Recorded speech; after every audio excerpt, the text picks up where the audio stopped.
Bien, hoy vamos a hablar de la jurisdicción. La jurisdicción entendida en contexto como uno de los tres elementos fundamentales dentro de los cuales se desarrolla el derecho procesal. Es esa pata del trípode sin el cual todo el derecho procesal no puede desenvolverse adecuadamente. La jurisdicción entendida como la potestad o función que tiene el Estado de esclarecer la verdad de los hechos controvertidos, declarando el derecho y haciendo cumplir lo resuelto. Podríamos decir en sentido genérico que es la potestad de administrar justicia. Ahora, si nosotros partimos de ese concepto, de esa definición de jurisdicción, podemos decir entonces de que existen tres elementos esenciales dentro de la jurisdicción. Por un lado, la facultad que tiene el juez de conocer la notio, de conocer las pretensiones de las partes. Por otro lado, la de dictar una sentencia, la de establecer un juicio respecto a las pretensiones que fueron formuladas ante el órgano judicial o no judicial respectivo a fin de que pueda establecer cuál será el derecho aplicable al caso. Y luego, finalmente, tenemos la executio, ¿sí? O el imperium, la potestad de imponer lo resuelto. Ahora, el hecho de que nosotros hablemos de estos tres elementos esenciales de la jurisdicción no obsta que exista otros, como por ejemplo el coertio, sin el cual, sinceramente, toda la función jurisdiccional no tendría razón de ser, en el sentido de que eventualmente no podría ser factible de cumplirse. Entonces, por medio de la coertio, la posibilidad de utilizar la fuerza, también puede hacerse cumplir con la fuerza inclusive lo resuelto por el órgano jurisdiccional. De ahí que podemos decir de que, en principio, la jurisdicción es una función pública de dirimir conflictos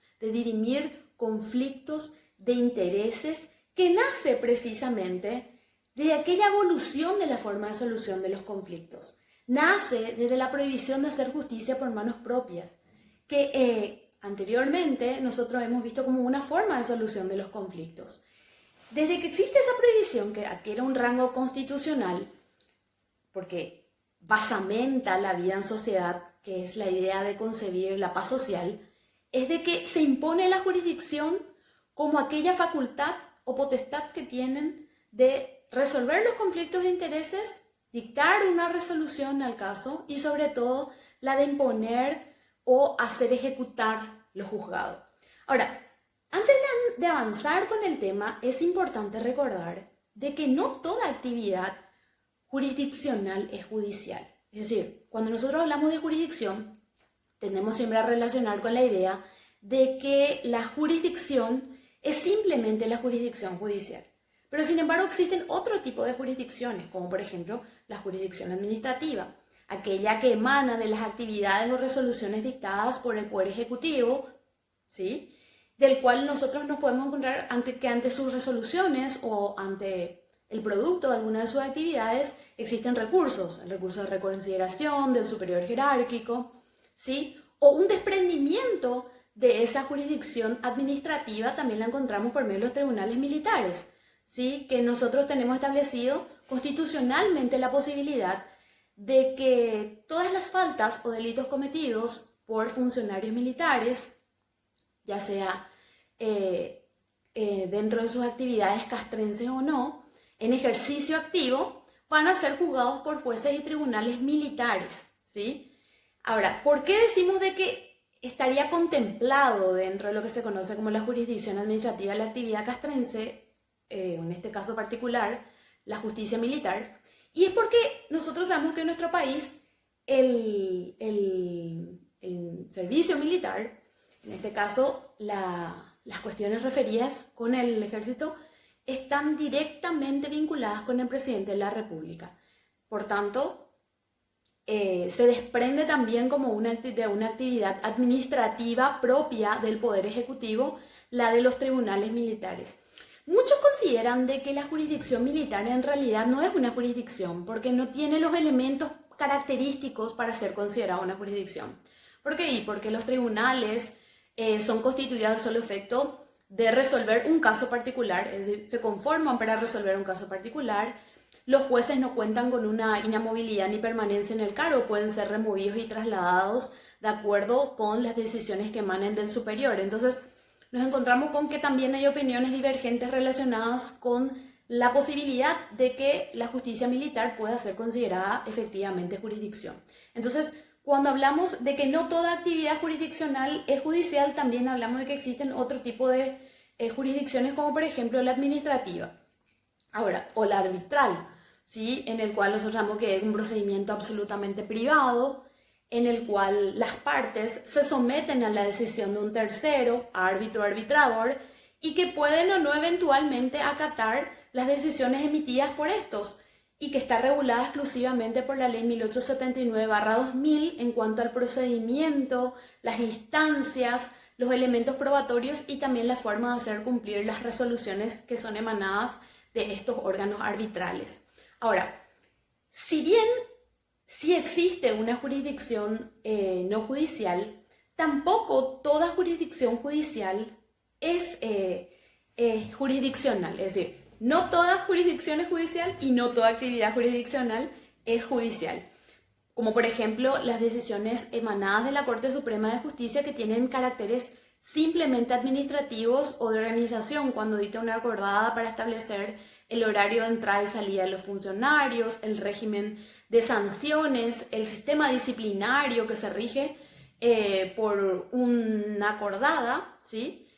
Y que si bien se complementa, podría decirse que tiene la estructura de un proceso, todo el sistema disciplinario en realidad tiende a establecer un orden dentro del sistema judicial y toda actividad que realiza, en este caso la instancia encargada es la Superintendencia General de Justicia, la de poder llevar a cabo todos los procedimientos relacionados con el sistema disciplinario, no se considera una jurisdicción judicial propiamente dicha. Ahora, ubicándonos en contexto, entonces podríamos decir de que la jurisdicción puede ser administrativa, que ya la hemos visto, aquella que se desprende de las actividades y las resoluciones emanadas por el Poder Ejecutivo, que también cuenta con recursos de reconsideración, de superior jerárquico y que también puede ser eventualmente revisadas por el órgano judicial por medio del Tribunal de Cuentas en una tercera instancia. Y luego contábamos con, por otro lado, con aquella que se desprende de la actividad administrativa del Poder Ejecutivo, que es la jurisdicción militar, que juzga las faltas o delitos cometidos por los funcionarios militares en ejercicio activo y en cumplimiento de sus funciones castrenses, que habíamos visto que existen ciertas divergencias en cuanto a si puede o no ser considerada una jurisdicción. Y luego tenemos la actividad judicial, jurisdiccional judicial, que a su vez puede también realizar actividades que no son jurisdiccionales, como ser la de dictar acordadas tendientes a establecer un orden en el funcionamiento de la estructura judicial, y también tiene un sistema disciplinario que se encarga de aplicar sanciones y hacer cumplir las diferentes disposiciones internas relacionadas con los funcionarios de justicia, no solamente los funcionarios judiciales, abogados, escribanos, oficiales de justicia, rematadores, todos los operadores del sistema judicial. Ahora, también está la actividad judicial jurisdiccional, que a su vez puede ser relacionada con controversias, como el concepto que recién habíamos visto. Y ahí encontramos que existe el fuero civil, el fuero penal, el fuero electoral, ¿sí? En el cual podemos decir entonces de que se despliega toda la actividad jurisdiccional judicial. Y luego tenemos la actividad jurisdiccional judicial no controvertida o voluntaria, que se refiere más bien a aquellos procesos en los cuales no existe un conflicto, no existe una controversia, ¿sí? Hablamos de los procesos voluntarios, por ejemplo. Juicios sucesorios, beneficio de litigar sin gastos, rectificación de instrumento público, en donde en realidad lo que existe es una petición, ¿sí?, que se formula ante el órgano jurisdiccional, que es el encargado de poder efectuar la actividad tendiente a volver a establecer el orden que nosotros solicitamos. O sea, una sucesión de declarar quiénes son aquellos que van a heredar al causante o aquellos que han acreditado su vocación hereditaria. En el caso de la rectificación de instrumento público, quizás una inscripción errónea de nuestro nombre, nuestro apellido, nuestro número de cédula, entonces se recurre al órgano jurisdiccional no en boga de una controversia o de plantear una acción contra alguien, sino más bien a los efectos de que declare el derecho que corresponda, ¿sí? Entonces hablamos de estamos en presencia de un proceso voluntario, en donde no hay contrapartes, sino hay peticionantes, solicitantes. Nada obsta de que este tipo de proceso eventualmente a lo largo del desarrollo del mismo adquiera inclusive un carácter controvertido cuando quizás sí existan intereses contrapuestos o divergencias con las pretensiones de otro. Entonces un proceso que en principio inició como voluntario puede constituirse o convertirse en un proceso controvertido. Ahora bien, si nosotros partimos de esta idea de jurisdicción como la facultad de dirimir conflictos o aquella función pública de dirimir conflictos, pareciera ser que nos estamos acentuando desde la posición en la cual nosotros vamos a estudiar a la jurisdicción dentro del derecho procesal.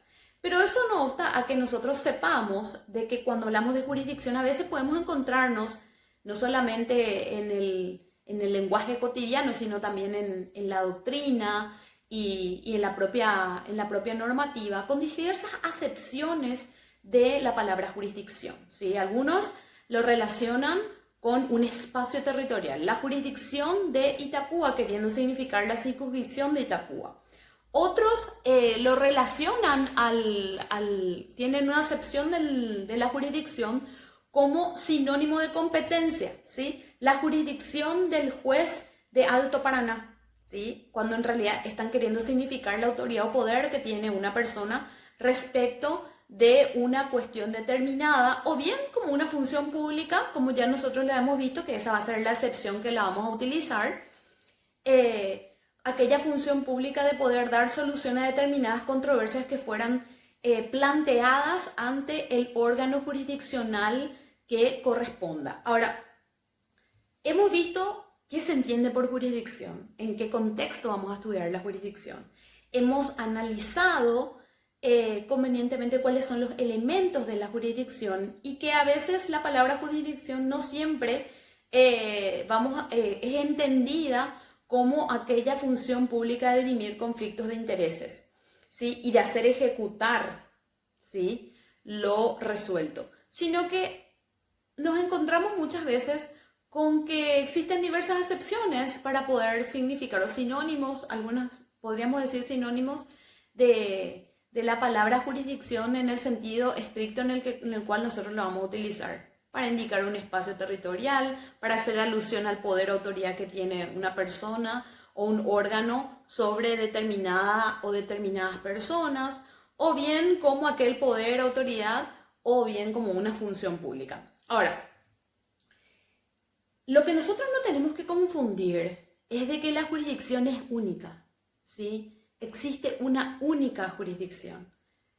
Eventualmente lo que se puede llegar a dar es de que por las particularidades del derecho que se está pretendiendo, del derecho que se está reclamando, cuya tutela se está solicitando, nos podemos encontrar con que existen distintos fueros, ¿sí? Fuero civil, fuero penal, el fuero administrativo, ¿sí?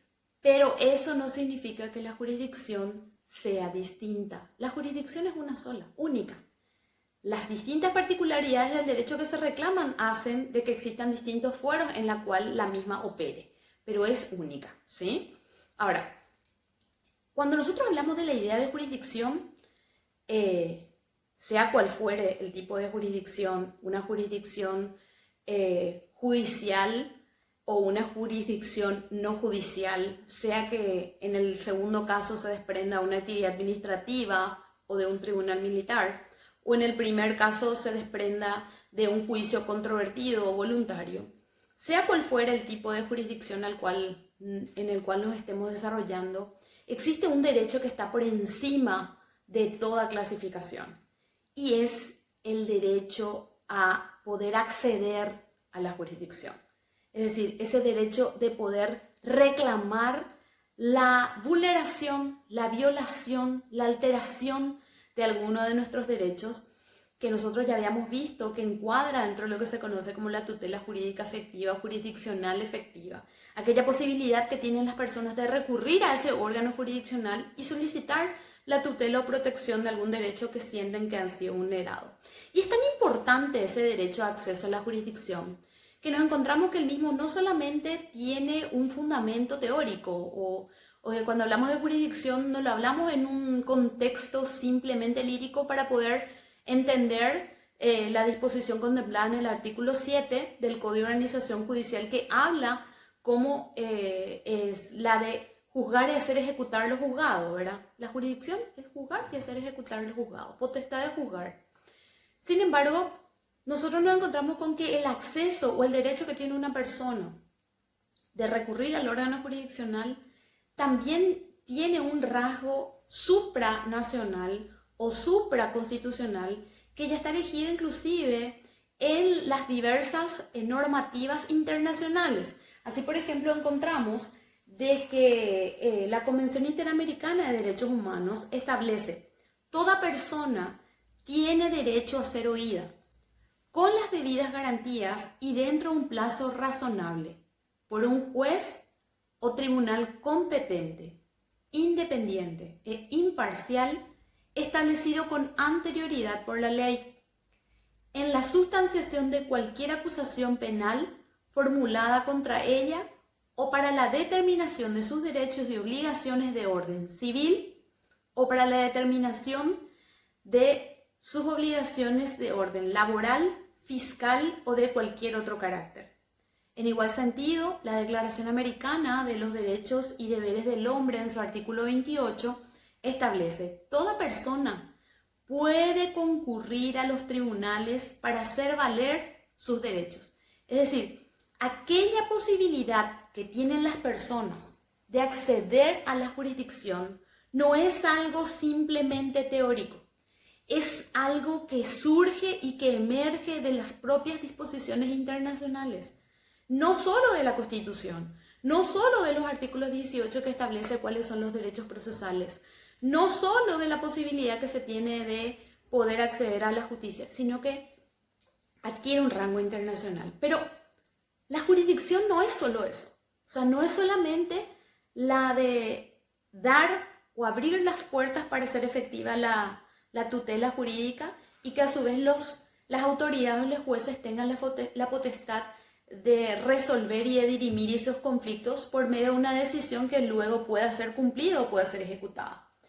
Sino que cuando hablamos del derecho a la jurisdicción, también estamos hablando a que la misma se torne efectiva, es decir, razonable y que sea acorde con las condiciones bajo las cuales fue desarrollado el proceso, con todas las garantías, cumpliendo con cada uno de esos principios que hemos desarrollado en la clase pasada, con el principio dispositivo, con el principio de igualdad, con el principio de amplitud probatoria, que son principios esenciales para la regularidad del proceso. Es decir, no es simplemente acceder a la jurisdicción, sino también que la jurisdicción, una vez que hayamos planteado nuestras pretensiones, se torne efectiva y que pueda dar respuestas efectivas, objetivas, dentro de un plazo razonable a aquellas pretensiones, ¿sí?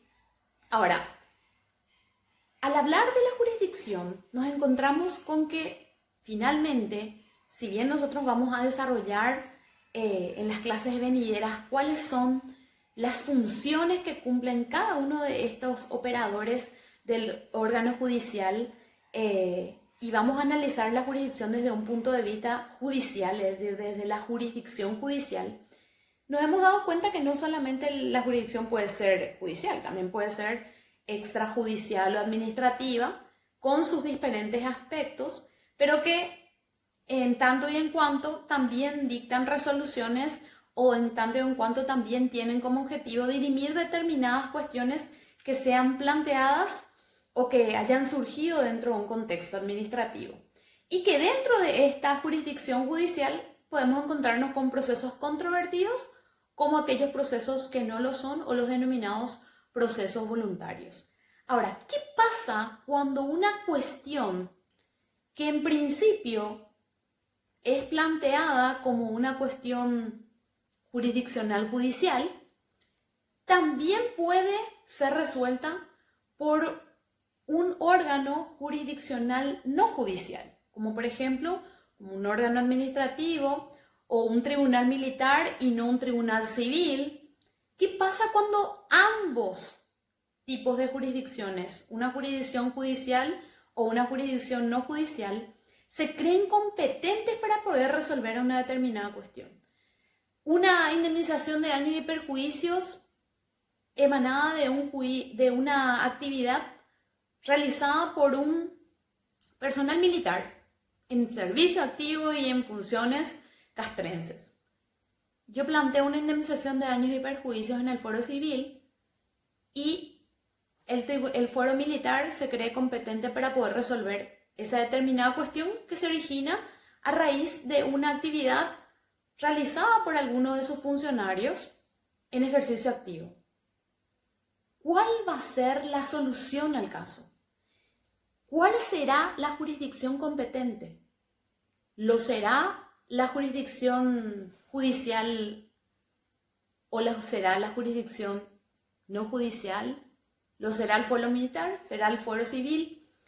¿Cómo obtenemos la respuesta?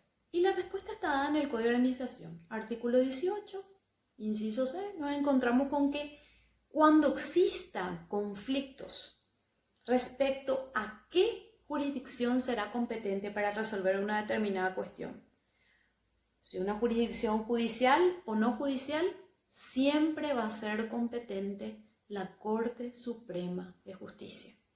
¿Sí? En caso de conflictos surgidos en torno a jurisdicción, competencia, que vamos a ver más adelante, la Corte Suprema de Justicia es la única instancia que puede determinar cuál será la jurisdicción competente. Eso es lo que nosotros vamos a conocer como contienda de jurisdicción.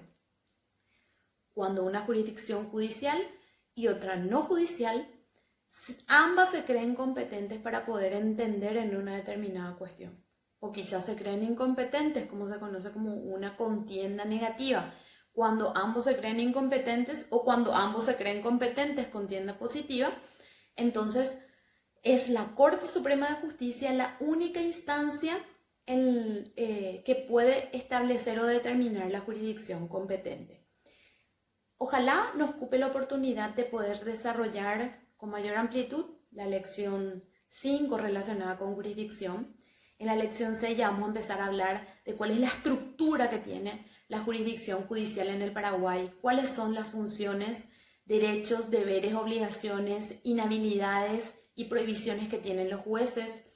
Y vamos a hablar un poco de los demás elementos o las demás que integran este orden jurisdiccional. Vamos a hablar de los secretarios, vamos a hablar de los ujieres, de los oficiales de justicia, de los oficiales de secretaría, de todos aquellos que cumplen alguna función dentro del órgano jurisdiccional y que hacen a la jurisdicción judicial. Espero que este breve desarrollo de la lección 5 les sirva para poder establecer las bases a una lectura más amplia del material que les vamos a estar recomendando en la plataforma. Que tengan un excelente día y nos estaremos viendo por este medio.